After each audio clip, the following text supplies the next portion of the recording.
Hey everybody, what's up? Today we're going to check out some rockin' snare sounds. Some of you were asking about a snare drum tone that I was getting in some videos that I recently posted on Instagram.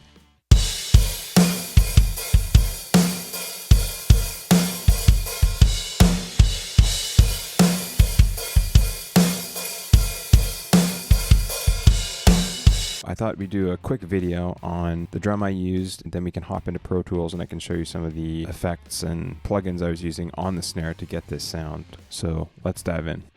Here's the snare that was used, and well, it's a 6.5 by 14 Ludwig Black Beauty, and I gotta say, for this rock snare drum sound, this is the perfect snare. I don't think I've found anything that well, I've found things that come close, that's a lie. I found a lot of people turn to this exact drum for this exact sound, because this drum being a brass drum, it's a little bit darker and a little bit more focused than an aluminum or a metalled shell drum. Also, the added depth of it being a 6.5, you get a little bit more air moving. So the drum has the crack, but it also has the body when we want that big rock drum sound. So worth every penny, in my opinion.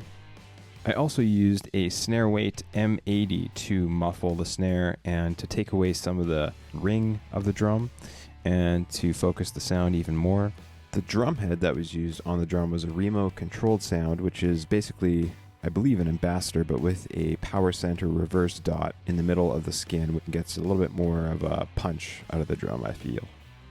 As for the tuning of the drum, the top head was tuned to a medium to medium low tuning, while the bottom head wasn't changed too much, and I left it at its tight tension. The top microphone on the drum was a Lauten snare mic. This is actually a condenser microphone, which has a great top end presence, and it rejects a lot of the hi-hat bleed. When it does bleed, it actually does sound pretty good, and it doesn't sound phasey or harsh like it would in a typical snare drum microphone. The microphone was placed about 2 finger widths off the top of the drum, right at the edge, pointing at the center of the drum to focus on the attack of the drum. The bottom snare mic, it was a Shure SM57, and it was pointed right at the snares underneath the drum, and this mic was placed about 2 finger widths off the bottom head as well. As for the mic pre's, both microphones were going into an API 3124. As some of you may know, the API mic pre's are kind of an industry standard for drums because they add a lot of punch and mid-range presence to drums, especially when they're driven hard.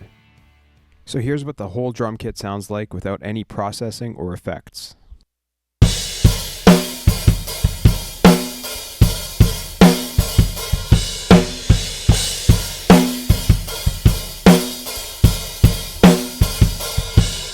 Here are the snare channels. We have our snare top mic, we have our snare bottom mic, and we have a third snare drum channel that I'm going to talk about in a minute.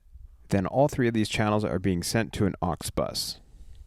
Let's start out with the snare top mic and check out what processing went on this channel.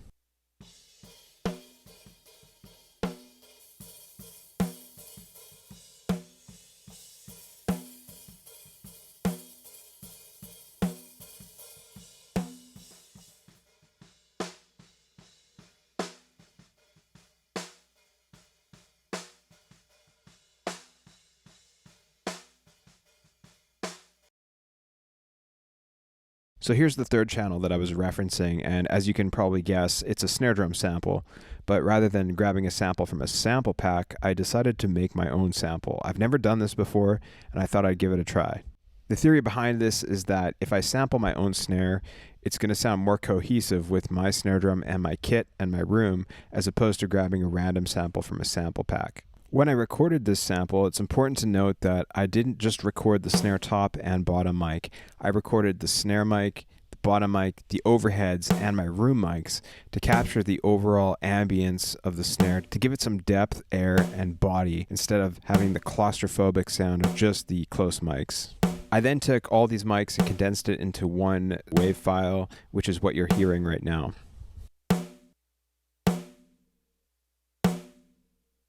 I then sent this snare sample to a reverb send, and what's great about sending a sample to a reverb is that you don't get the bleed and extra noise from hi-hats and cymbals and other drums into the reverb. You just get the clean snare drum sound, which sounds fantastic.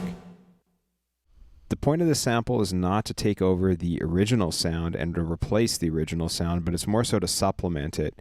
And so it'll allow me to maybe turn down the original snare drum mics so I get less hi-hat bleed, or maybe I just want more punch out of the drum. It's a great way to get some more versatility out of the snare drum sound and to control it a little bit more than just with the original snare drum sound. I don't think that this sampling technique or sampling in general sounds good in all styles of music, but I think for hard-hitting rock music where the snare drum is supposed to be consistently powerful, I think this technique really works well. Next, let's check out what's happening on the snare drum bus.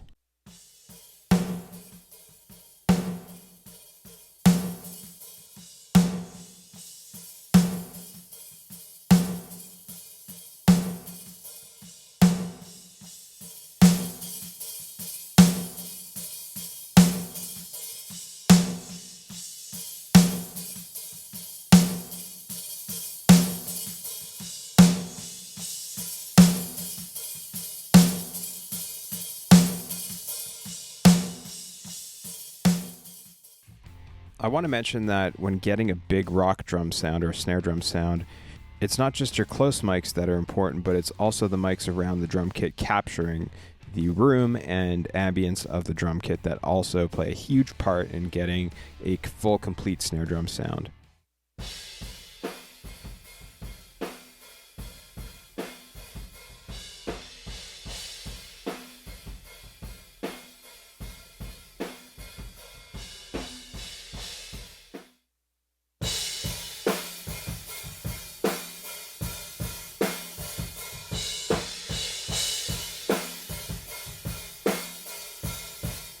Here's what our drum sound sounds like so far.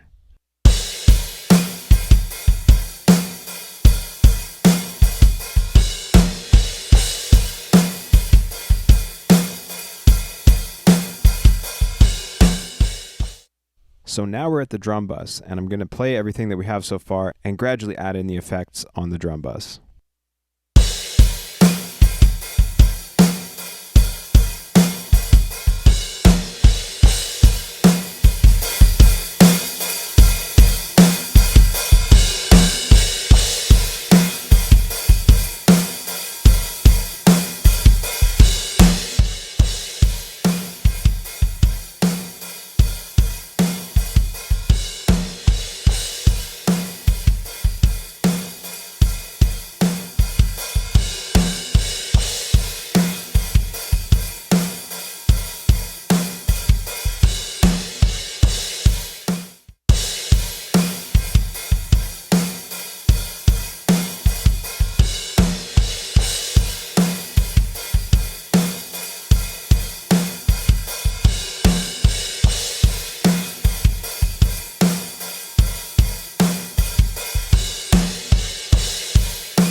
Thanks for watching, and I hope this tutorial was helpful. If you want to let me know what tricks you like to use to get a big rock snare drum sound, let me know in the comments below. I'd love to hear it.